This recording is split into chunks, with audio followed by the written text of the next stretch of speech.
Hello Virgo, welcome dito sa aking channel, Kapalaran 888. Welcome. Alamin natin kung anong messages. Ano ba ang posibleng mensahe na gusto nyo paiwatig sa'yo ng ating baraha? Virgo. Wow, so ito yung current situation mo. It's number 7 energy. It's energy of happiness, joy, and prosperity. Yan yung current situation mo. Tingnan natin kung ano yung iiwanan mo. Kasi yung reading mo is merong 2 days ng 2024, tapos merong 5 days ng 2025.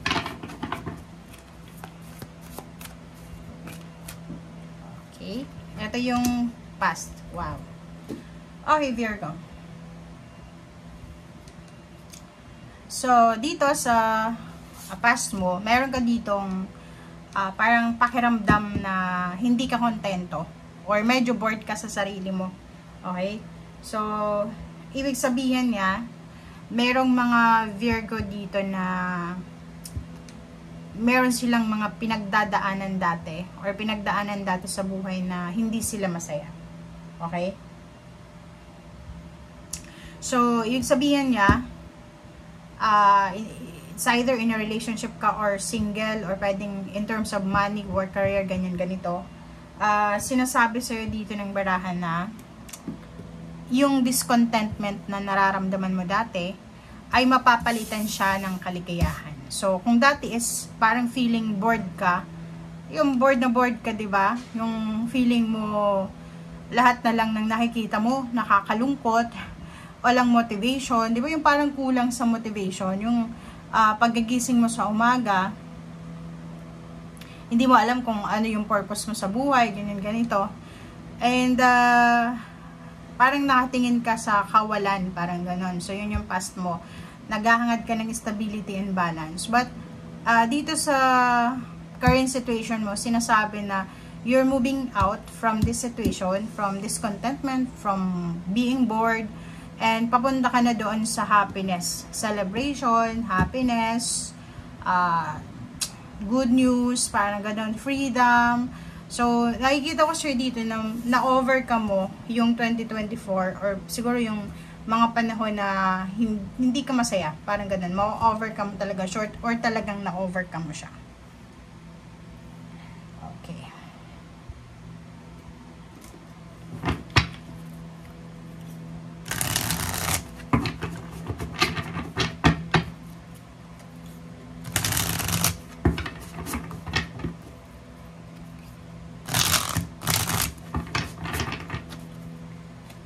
Okay.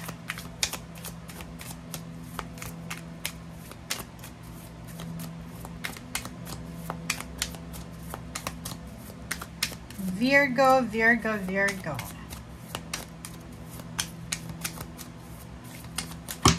Oops, ang dami na to So, in connection siya dito sa past mo. So, nakikita ko siya dito, siguro sa nakaraan, okay? Siguro ito yung pakiramdam mo. Diba? Tingnan mo.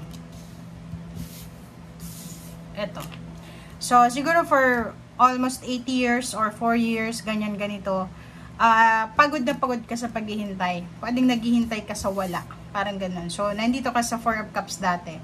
Yung naghihintay ka ng protection, ng guidance, ng freedom, ng good news, parang ganun. And 44 siya, naghihintay ka ng balanse, parang ganon. Sa emosyon, and then sa pera, parang nakikita ko na wala kang freedom dati. Siguro ang makaka-relate ditong Virgo is yung mga unemployed na Virgo dati. Diba? Yung unemployed na Virgo. And nakikita ko siya dito na siguro pagod na pagod kayo sa mga nangyari sa nakaraan. Or alam mo yun, pagod ka kasi hindi mo alam kung anong solusyon ang gagawin mo. Okay? Yung mga Virgo na nakaranas ng ganyan, sinasabi sa inyo ng barahan na matatapos na to. Nandito yung Death card. Death card is transformation. It's new beginning. So, nandito yung Wheel of Fortune. Nandito din yung The Chariot. So, sinasabi sa'yo dito, Virgo, na on the way ka na para sa pagbabago. Okay? Magta-transform yung buhay mo into, parang bagong buhay, bagong pag-asa, parang ganun. So, nakikita ko sure dito na magiging free from sadness, parang ganun. Bagong buhay to, bagong taon, bagong pag-asa. So, Wheel of Fortune, iikot yung taong ito para sa'yo. And bibigyan ka ng pagkakataon para makuha mo kung ano yung deserve mo na blessings. Okay? And yung Wheel of Fortune na to, sinasabi dito ng Wheel of Fortune na yan na lahat ng mangyayari sa buhay mo starting this month ay talagang nakadestiny sa'yo. Okay? Ganoon naman talaga eh. Hindi naman sa lahat ng oras malungkot ka, 'di ba? Hindi sa lahat ng oras na andyan ka sa ilalim, 'di ba? So, nandito yung Chariot, movement, transformation, alchemy, change. So, sinasabi yan sa'yo na may paparating sa buhay mo na dun ka dapat mag-focus. Ito yun, 'di ba? Happiness, pagbabago, change, success, victory, lahat ng happenings na ito ay magdadala to sa'yo ng new beginnings, diba? And this week, marirealize mo, meron kang realization dito, Virgo. Marirealize mo this week na yung nangyari pala sa'yo sa nakaraan ay may rason pala yun. So, tama naman, kasi nandito yung High Priestess tapos Ace of Cups, sinasabi na ngayon mo maiintindihan, ngayon mo malalaman, ngayon mo kumbaga maiintindihan kung ano ba talaga ang rason kung bakit nangyari yan, kung bakit nangyari ito, ganito, ganyan. Okay? So, nakikita ko sure dito na etong linggong ito is parang meron kang pagbabago sa mindset mo. Kung dati masyado kang tawag dito, gastador, hindi ka masyadong nag-iipon or wala sa vocabulary mo yung pag-iipon. Sinasabi sir dito na this week magkakaroon ka ng energy. Yung parang marirealize mo na kailangan ko palang mag-ipon na, kailangan ko magsimula na, parang ganun. So, nakikita ko rin yung emotional happiness. Meron kang i-celebrate emotionally in connection sa relationship mo, sa family life, sa love life, parang ganun, na pwedeng magdala sa'yo ng sobrang saya.